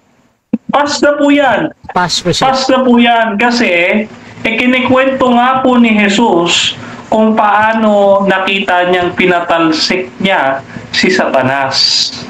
No, si Jesus po kasi nagpatalsik eh. Halimbawa, nandito ka sa hagdanan, itinulak kita. Sabi ko doon kay Rasha, nakita ko si Samuel gumulong-gulong sa aming debate. Oh. Okay, next question ko pa. Okay. Sa Hebreo 1:5, no? Sumasang-ayon ka ba na walang anghel na sinabihan ang ama na anak ko, kundi si Kristo lamang kanyang sinabihan?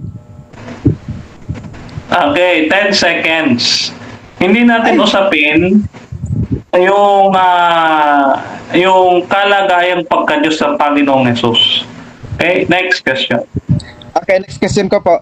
Yun po bang mga anghel kasama ang mga arkanghel, sila po ba'y luluhod sa samba kay Kristo? Yes or no?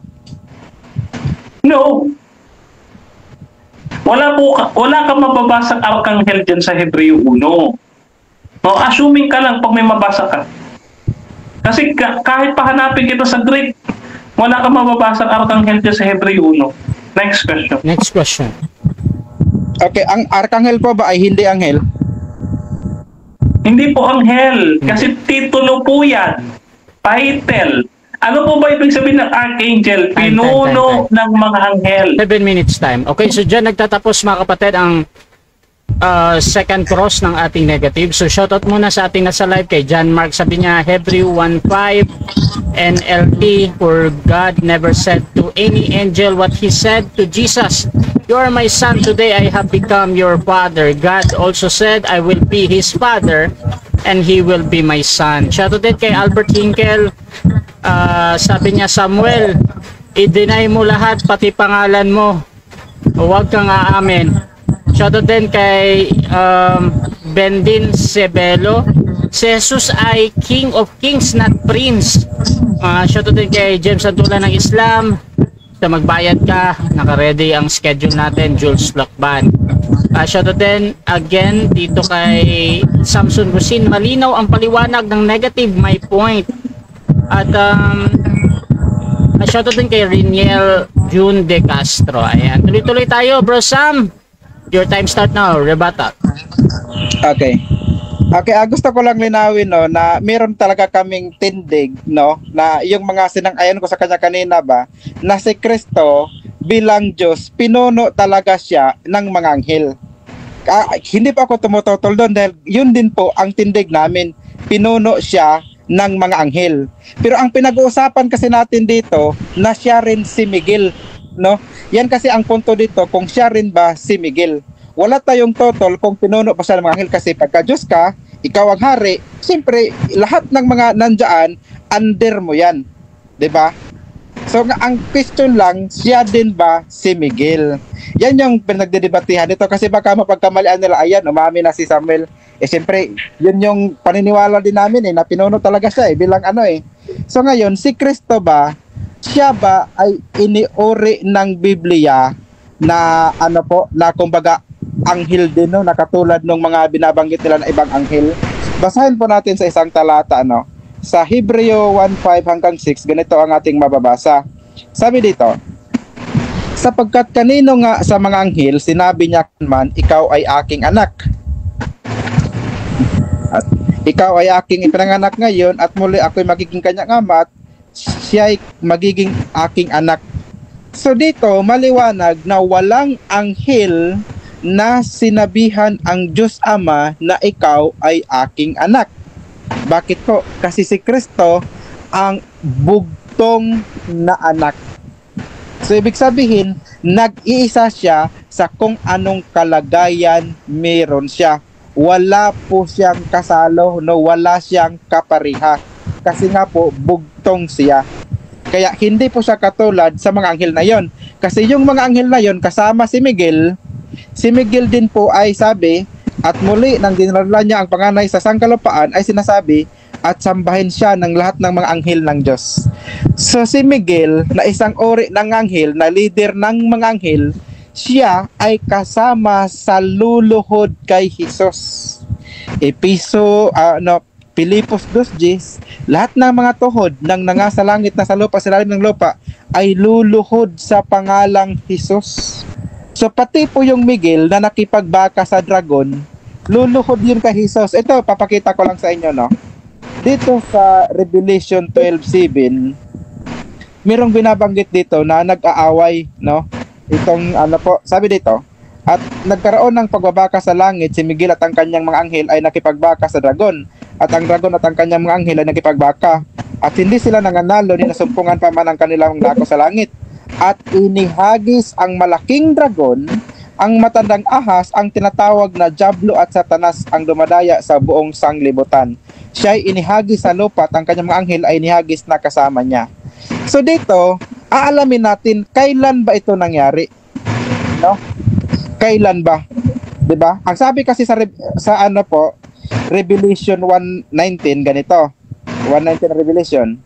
Isulat mo ang mga bagay na nakita mo, at ang mga bagay ngayon, at ang mga bagay na mangyayari sa darating. So itong Book of Revelation pala ay hindi to future lahat, kundi ang sabi, isulat mo ang mga bagay na nakita mo, past tense, ang mga bagay ngayon, present tense, at ang mga bagay na mangyayari sa darating, future tense. Diba? So mayroon palang pangyayari sa Revelation na matagal nang nangyari, past na. So mayroon ding kasalukuyang nang nangyari at mayroong future, no, na magaganap pa lamang. So yan yung isinulat pala sa Revelation. Hindi pala purong lahat, future lahat. Ngayon, kailan ba nangyari nung sinabing inihagis sa lupa, no? So dito po sa Lucas 10, ito yung panahon na kung saan yung pitompo na ni Kristo, pintulan ni Kristo, pagbalik nila, so ang sabi nila, maging ang mga satanas daw, no, ang mga masamang espiritu daw ay daw sa kanila, sumurinder sa kanila. Ang yun, anong yun ang sabi ni Kristo? Sabi dito, no, 18. So umpisa natin sa 17. At nagsipagbalik ang pitompo na may kagalakan na nagsabi, Panginoon, pati ang mga demonyo ay nagsisisuko sa amin sa iyong pangalan. At sinabi niya sa kanila, nakita ko si Satanas na nahuhulog na gaya ng lintik mula sa langit. So dito makikita natin, no, na ito ay nangyari na nung sinabi ni Kristo. Hindi po sinabi ni Kristo na si Satanas ay mahuhulog, no, makikita ko mahuhulog. Hindi po ganoon, kundi nakita niya na po. Diba? So ibig sabihin, doon din mismo nangyari na iyon, diba? So dito, nahulog si Satanas gaya ng lintik mula sa langit. So ano ang dahilan bakit nahulog si Satanas? Kasi si Arkanghel Miguel sa 12:7 nakipagbaka doon. Kasi Satanas pala, nung nalaman niya ng anak ng Diyos ay nandito sa lupa, sumulong sa langit, no? So sinugod niya ang langit, nakipagbaka sa doon. Sino ang nakipagbaka sa kanya doon? Ang anak ng Diyos din ba? Si Kristo din ba? Hindi. Kundi yung mga anghel na pinamumunuan ni Arkanghel Miguel. Revelation 12:7. So si Kristo nung time na iyan, maliwanag sa Lucas 10, nasa lupa po siya, no? Noong panahon na si Satanas ay inihagis mula sa langit, nakita ito ni Kristo, nahuhulog, no? Nahulog si Satanas mula sa langit. So si Kristo nasa lupa. Yung nakipagbaka doon sa langit, hindi siya yun kasi nandito siya sa lupa. Illogical naman pagkasabihin mong siya din yun, di ba? Kasi nandito nga siya eh. So yan yung hindi nakita ni Dinmar, di ba? Matagal na pong nangyari yung nasa Revelation 12. Nakita nga po ni Kristo eh, at hindi po si Kristo ang nakipagbaka doon, kundi si Miguel, kasi si Kristo ay nasa lupa lamang. Kaya si Miguel at saka si Kristo hindi po pareho, magkaiba po sila. Ito tingnan nyo ha, John 18:36. Ano ba sinasabi ni Kristo? Meron ba siyang mga alagad na nandun sa langit habang siya ay nasa lupa? No? Meron ba mga alagad na pwedeng makipagbaka doon kung sakaling may Satanas susugod doon? No? Para patunayan natin na ganun nga yung senaryo. John 18:36, ganito ang ating mababasa. Sabi dito, sumagot si Jesus, ang kaharian ko ay hindi sa sanglibutang ito. Kung ang kaharian ko ay sa sanglibutang ito, ang aking mga alipin nga ay makikipagbaka upang ako'y huwag maibigay sa mga Hudiyo, ngunit ngayon ang aking kaharian ay hindi rito.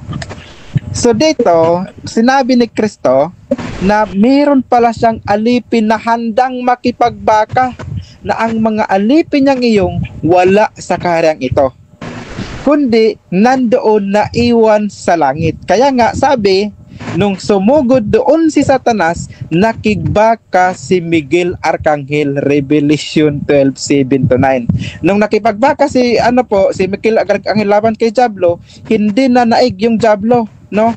Kundi ito ay inihulog sa lupa. So nakita ni Kristo, nung si Kristo ay nasa lupa, so si Miguel naman Arcangel nandun sa langit, nakipagbaka kay Satanas, natalo si Satanas, nakita ni Kristo yun, na si Satanas nahulog mula sa langit, di ba? So, nasa magkaibang lugar si Kristo at saka si Miguel Arcangel. Kaya, hindi po siya rin yun. At ito pa, no, yung hindi talaga niya, ito pong kausap ni Daniel po dito, no, sa Gis, ay lang, po yun? 2 minutes po. Okay.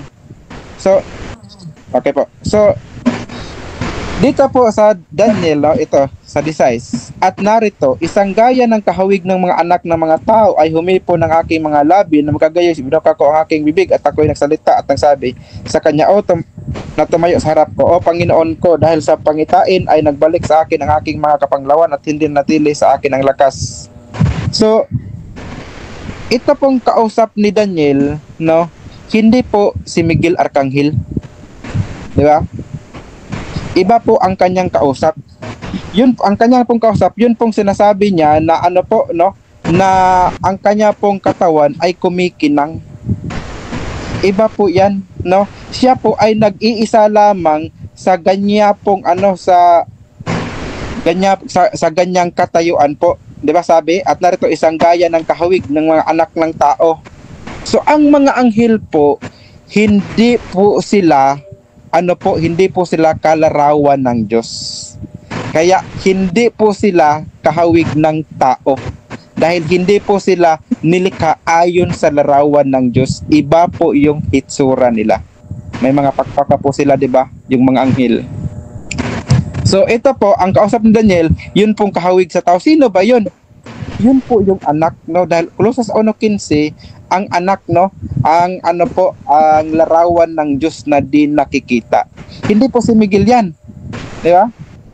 Hindi po si Miguel yan, no? Kasi si Miguel, isa pong anghel na isa sa mga sasamba at luluhod kay Jesus. So at saka ito po yung time na. Okay, so dako tayo sa second cross ng ating affirmative. Brother Denmar Santiago ng Seventh-day Adventist. 7 minutes, your time start. Okay, una kong tanong, Brother Samuel. Okay. Ang una kong tanong, ipinagdidiinan mo pa rin ba at pinaninindiganan mo pa rin ba yung sagot mo kanina na yung anghel o yung salitang agelos na nangangahulugang sugo ay hindi lamang tumutukoy sa kalagayan kundi maging sa tungkulin? Yes or no? Yes po, dahil yan po yung stand ko po. At saka yun pong mga anghel na sinasabi dyan, lahat po sila ay luluhod po sila kay Kristo. Kaya hindi po kasama si Kristo sa sinabihan ng anghel kahit na siya ay sinugo. Dahil hindi naman lahat ng sinugo ay mga anghel. Luke 11:49, I shall send you prophets and apostles.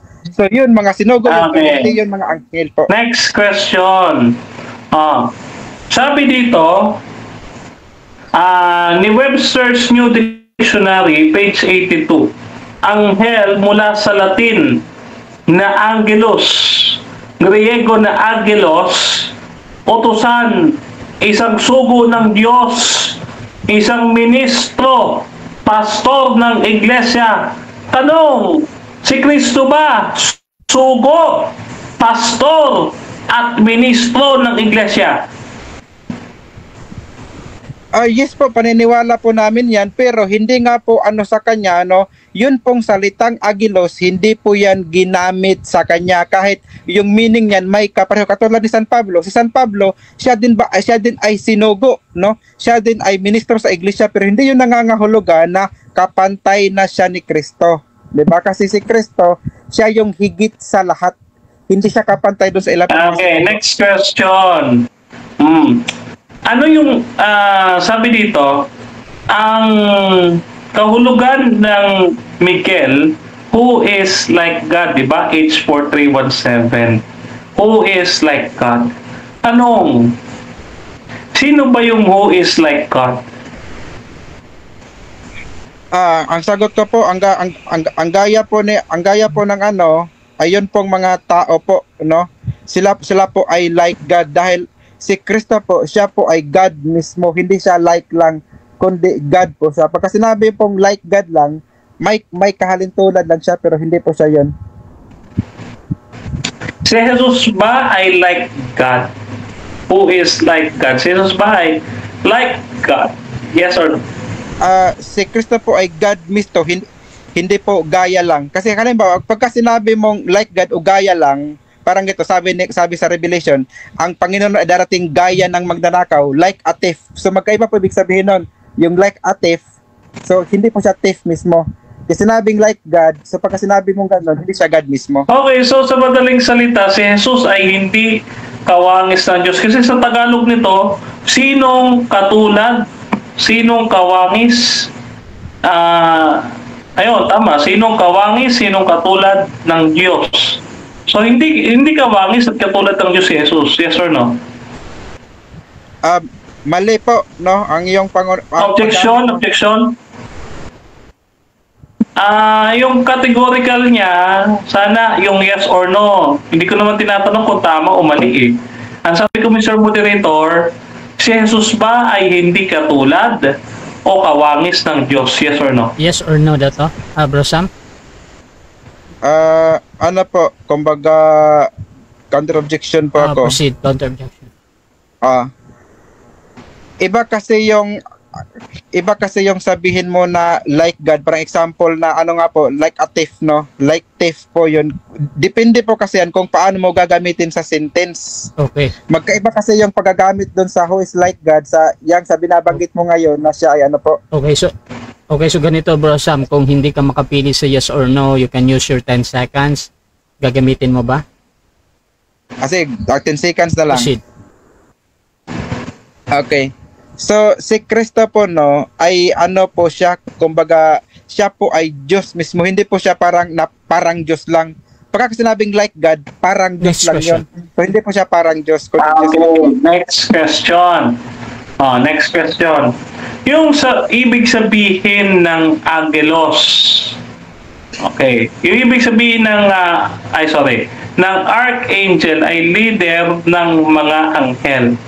Si Jesus ba, gaya ng iyong sagot kanina, pinuno ng mga anghel? Pinaninindiganan mo pa rin ba yung sagot mong yun? Yes or no? Yes po, dahil paniniwala po talaga namin yan na siya ay pinuno ng mga anghel. Kaya sabi niya sa John 18:36, ang mga alipin ko'y makikipagbaka. Yung mga alipin niya na wala sang libutang ito, mga anghel yun. So siya ang pinuno nun, siya ang hari doon. Sabi nga siya, diba, kaharian ko, hindi dito. So pag sabing hari ka, pinuno ka. So yan, paniniwala po namin yan. Pero hindi po siya agilos, hindi po ginamit sa kanya yung agilos.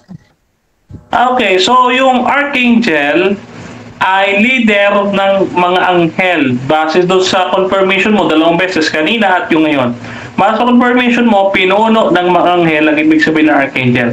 Si Jesus ba ay archangel o leader ng mga anghel? Yes or no? Yes po ang sagot ko dyan, no? Kasi nga, leader nga po si Kristo, pero hindi nga po siya si Miguel.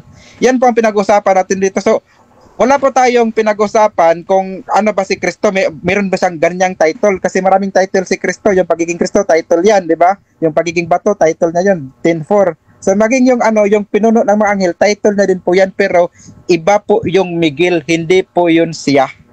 Yan yung tinututulan ko po.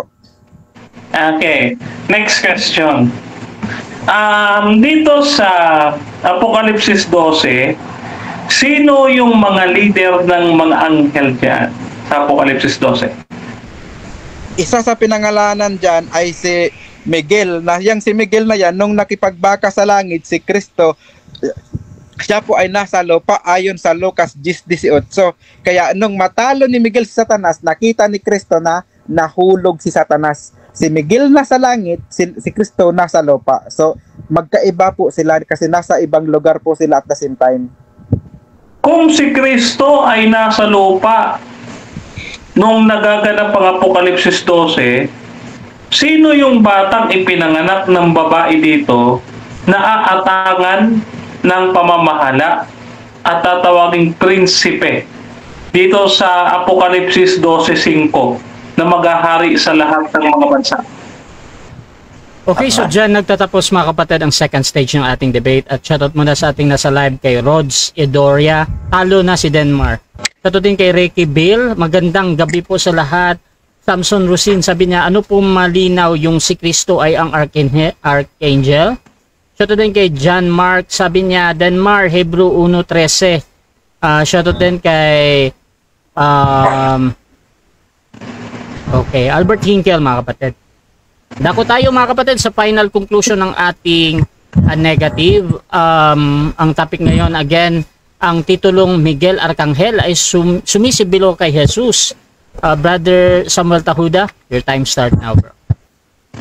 Okay, maraming salamat. So dito po ay talagang tibag po natin yung kanyang ipinangaral na si Miguel po ay hindi po si Kristo, dahil sa nakita nga po natin sa Revelation 12 po, si Miguel habang siya nakikipagbaka sa diablo sa langit, si Kristo naman po ayon sa Lucas 10:18, so siya po ay nandito sa lupa. So nung matalo ni Miguel si diablo at nang inihagis niya ito dito sa lupa, nakita yun ni Kristo habang si Kristo ay nasa lupa. So doon talagang napakaliwanag na si Miguel nasa langit, si Kristo sa lupa. So ibig sabihin magkaiba po sila na na si Kristo, hindi po si Miguel, kasi nasa magkaibang lugar po sila.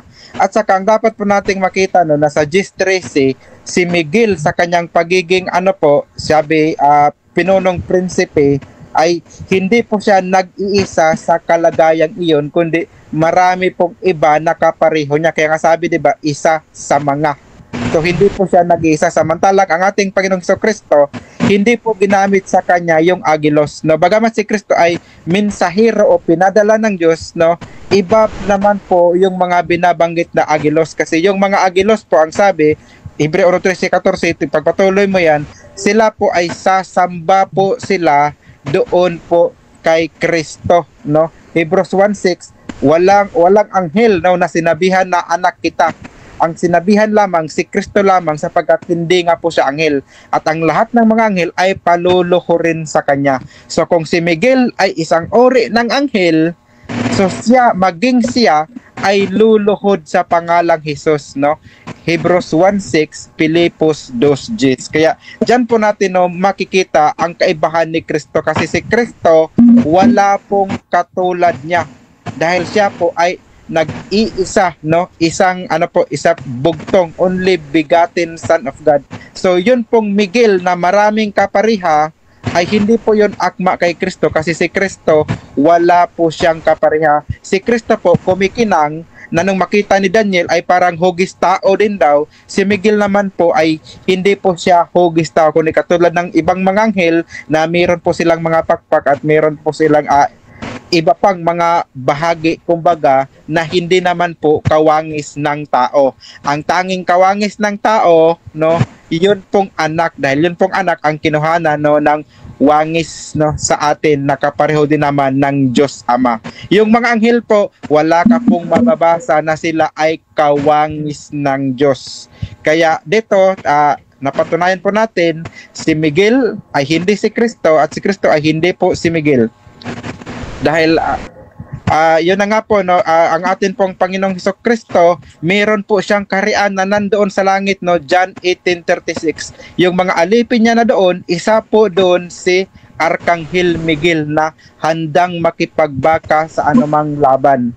Kaya nga nung si Satanas, nung nalaman niya ang anak ng Diyos ay nandito sa lupa, nung sumugod siya sa langit, nandoon si Arkanghel Miguel nakipagbaka sa kanya. Dahil sabi ni Kristo, ang kaharian ko'y hindi sa sanglibutang ito.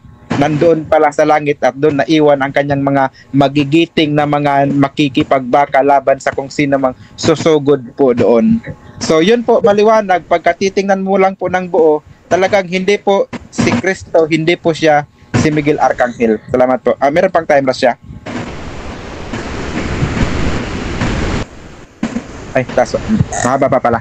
Okay, so ayan po, no, ang atin pong Panginoong Hesukristo, no, ayon sa ano po, kumbaga ipinahayag ng mga apostol na siya po yung nagtuturo sa mga propeta. Yun pong si Miguel Arkanghel, hindi po siya tagapagturo sa mga propeta, kundi siya po ay isang magiting na mandirigma, 'di ba?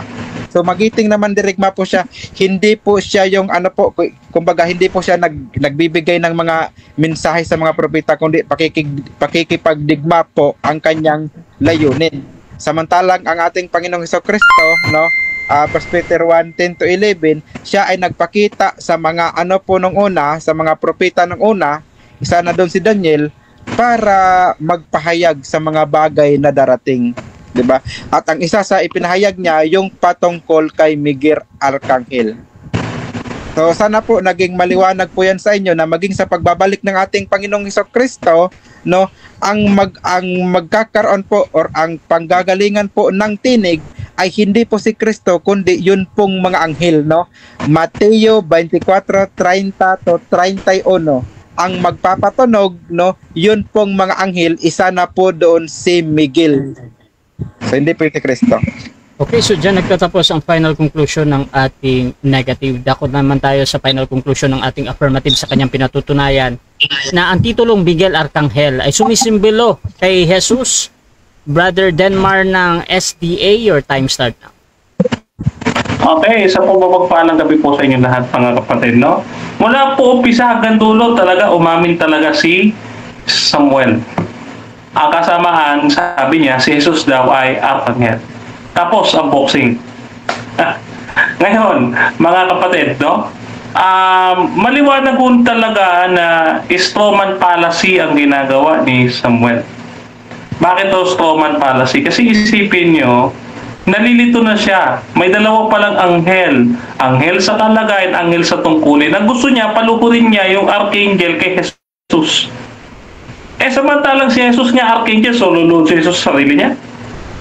Ay, nako. Ngayon, eto, hindi ho isang anghel na tagapaglingkod na espiritu na nasa Hebreo 1, yung archangel. Kasi nga po, titulo po yun.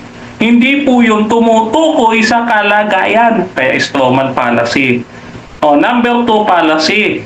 No? Fallacy of equivocation. Bakit? Kasi, mantakin ninyo, pati si Apostol Pablo, dinamay niya dahil daw sugo. Ang dami niyang dinamay dito na hindi naman kasali.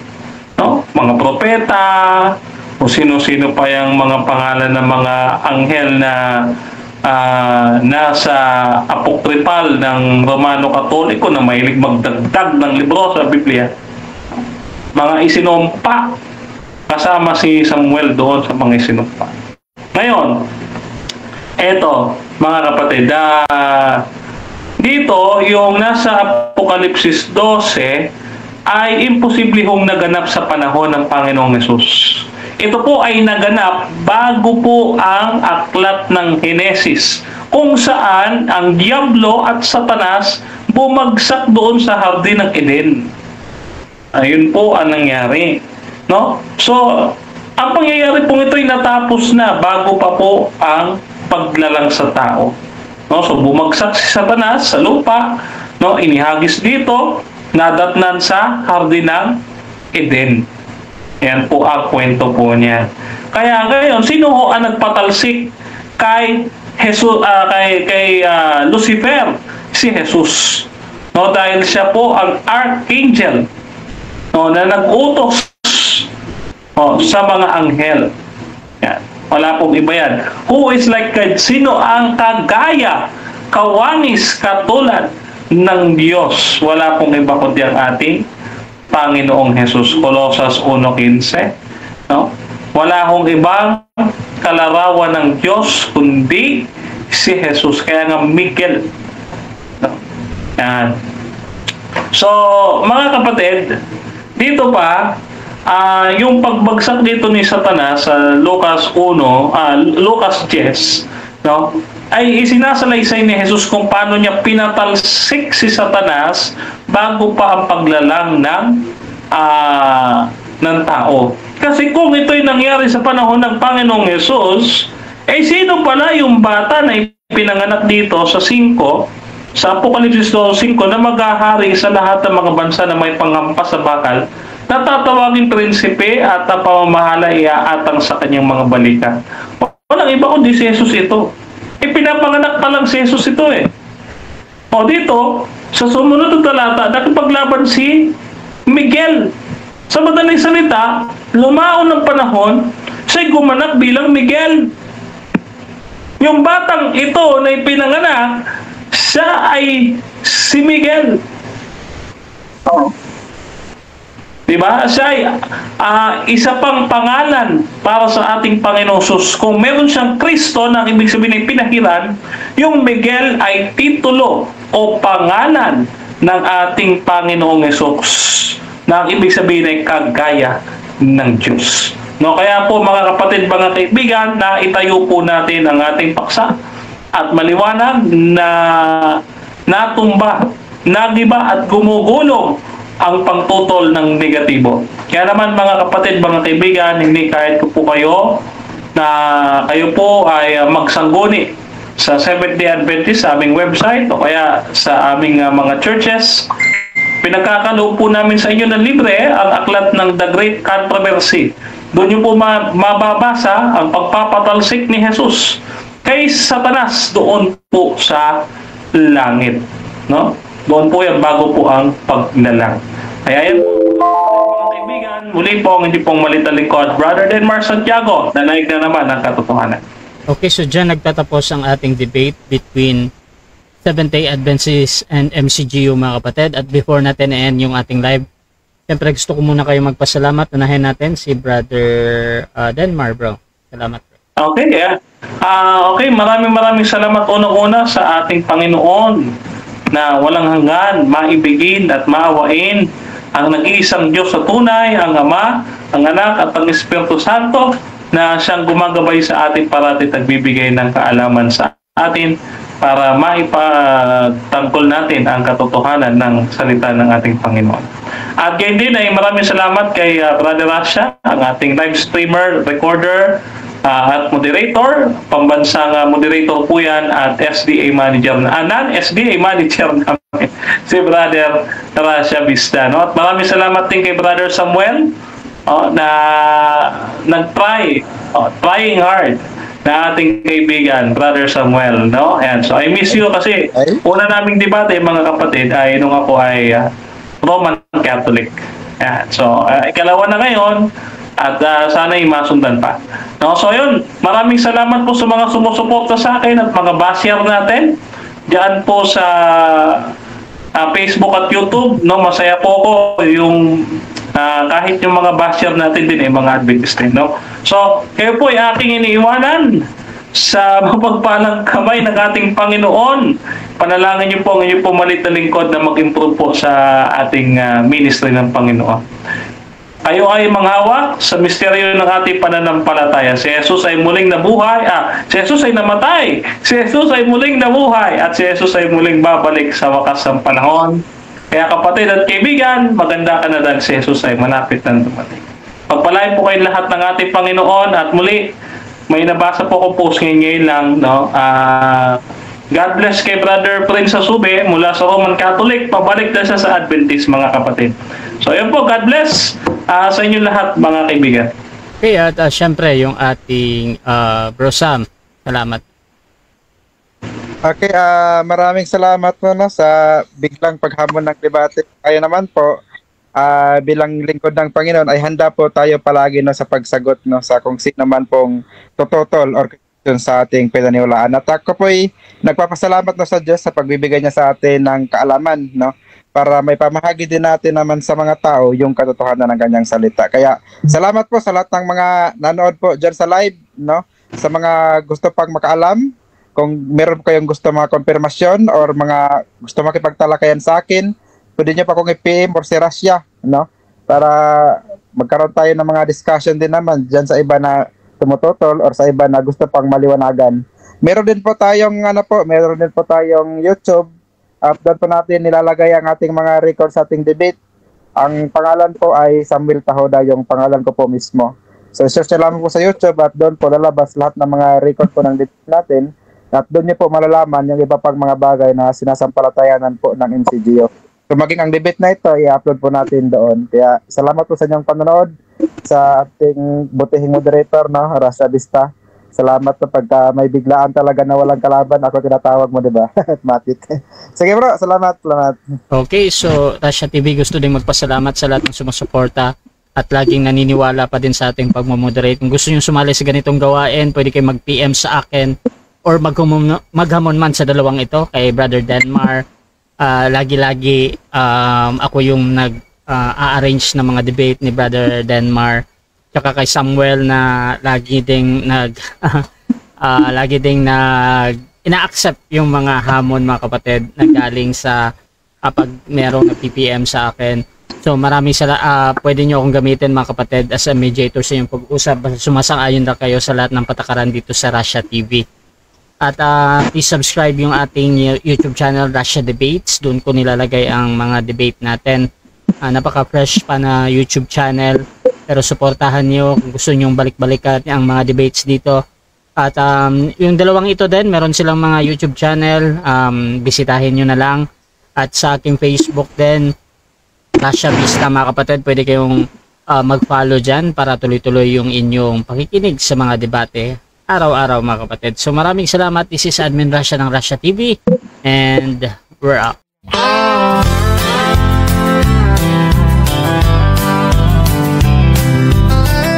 Fernando Baeza Camacho Jr., a name we hold dear, serving God faithfully year after year.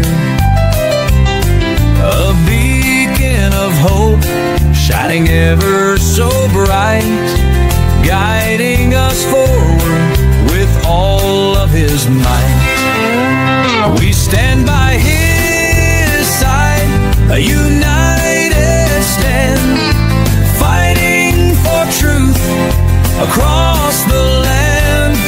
With God as our strength, our spirits will soar. Truth and justice prevail forevermore.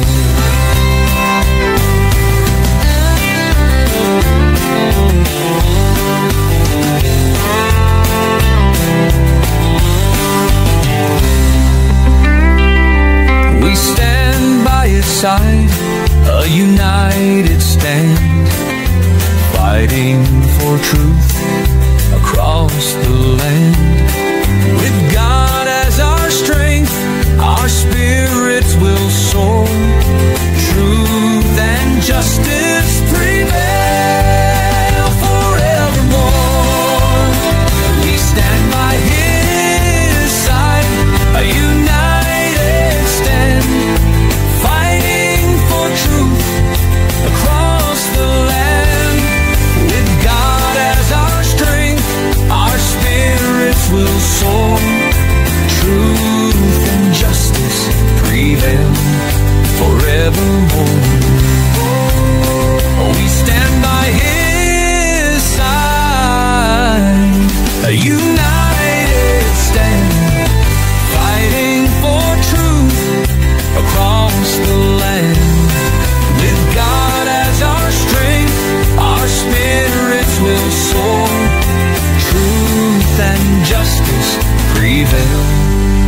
forevermore.